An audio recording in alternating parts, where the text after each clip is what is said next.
What's up, y'all? It's AK97 back at you for another week of makeup and mental health. Episode 14 in this bitch. We are doing voiceovers now. I feel so much more free behind the scenes over here. Same structure though. We gonna keep it pushing with our temperature checks. How are y'all feeling? Because I'm feeling pretty motherfucking good. Giving myself an 8 for the day.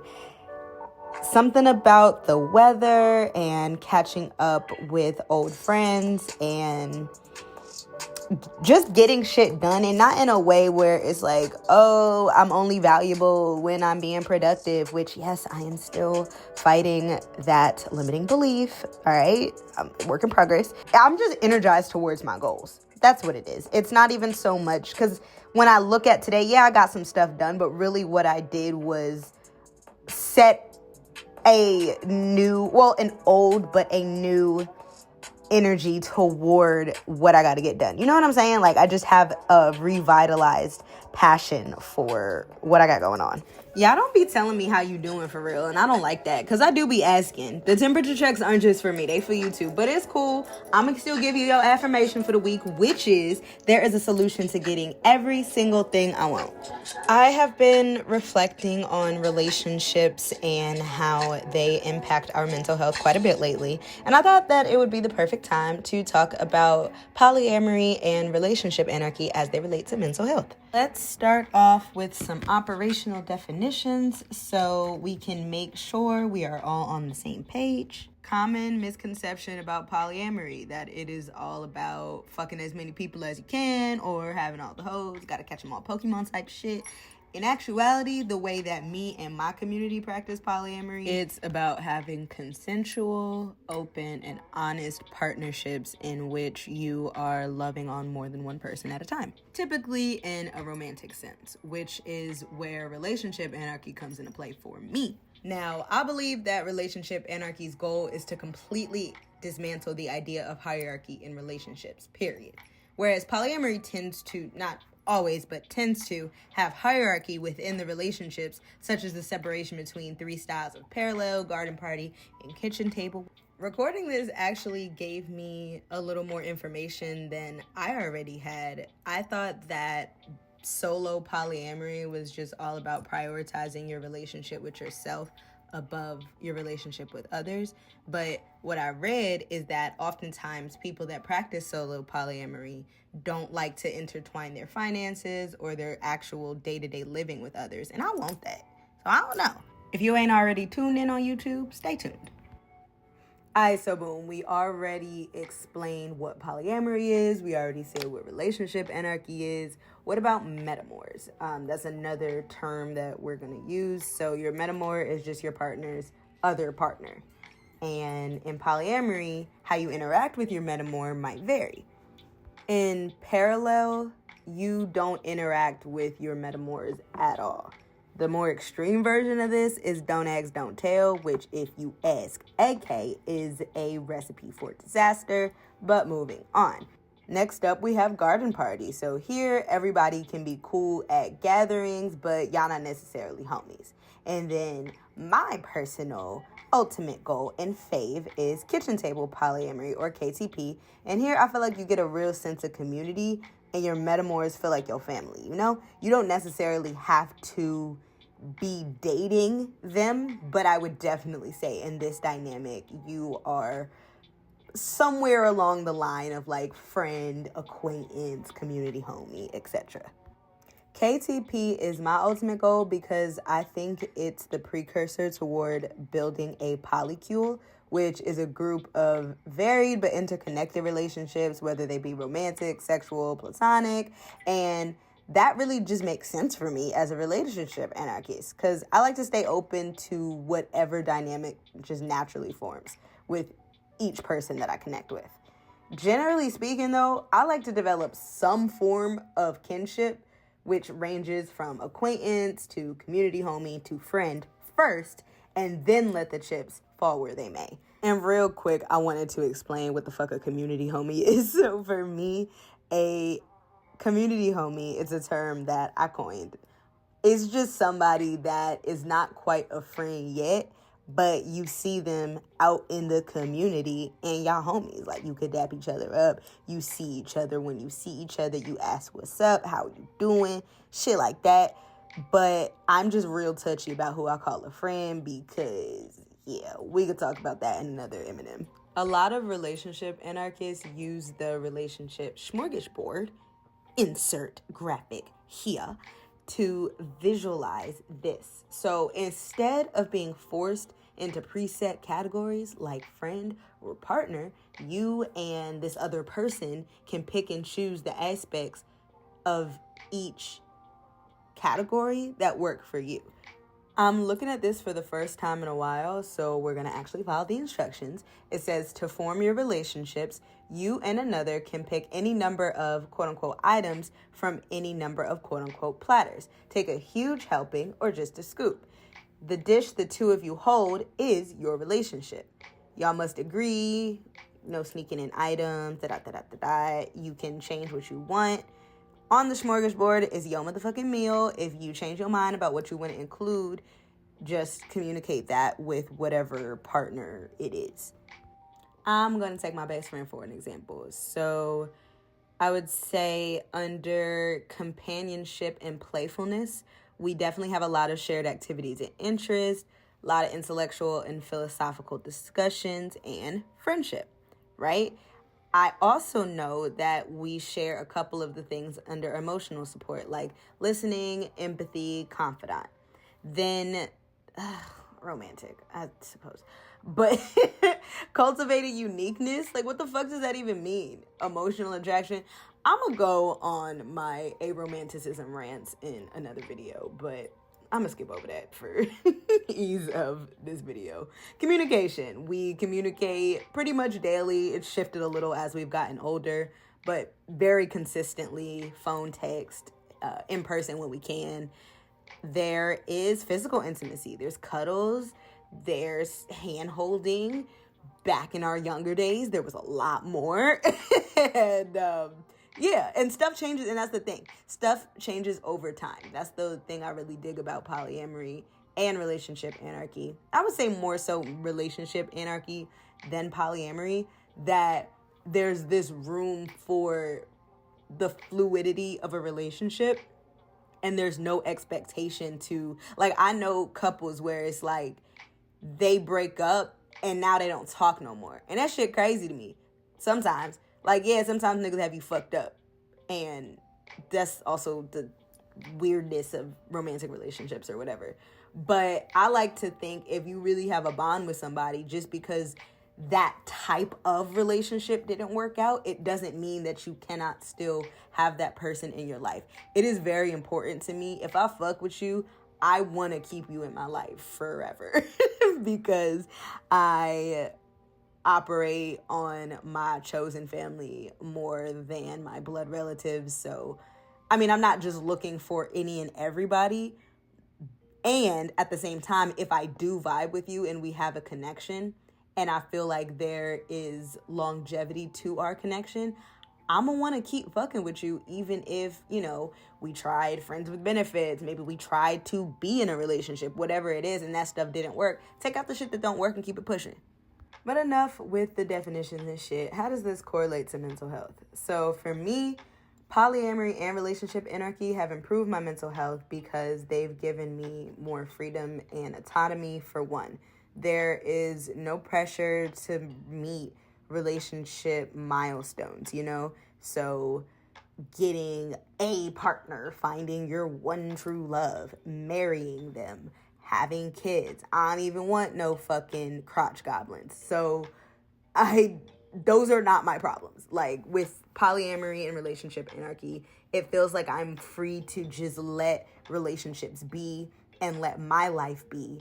And I don't have to try to measure up to what else society is telling me I'm supposed to have done by certain points in my life, you know? There's also less constraint and more self-determination. And it is more fun. Like, not following the rules is fun for me. Like, why can't you fuck your friends? Right? So since high school, especially when I was in college, I was fucking my friends. And I thought that was normal until I started talking about it in public settings and people was like, No, girl, absolutely not. But why not? Like, romantic and platonic relationships are not fundamentally different to me.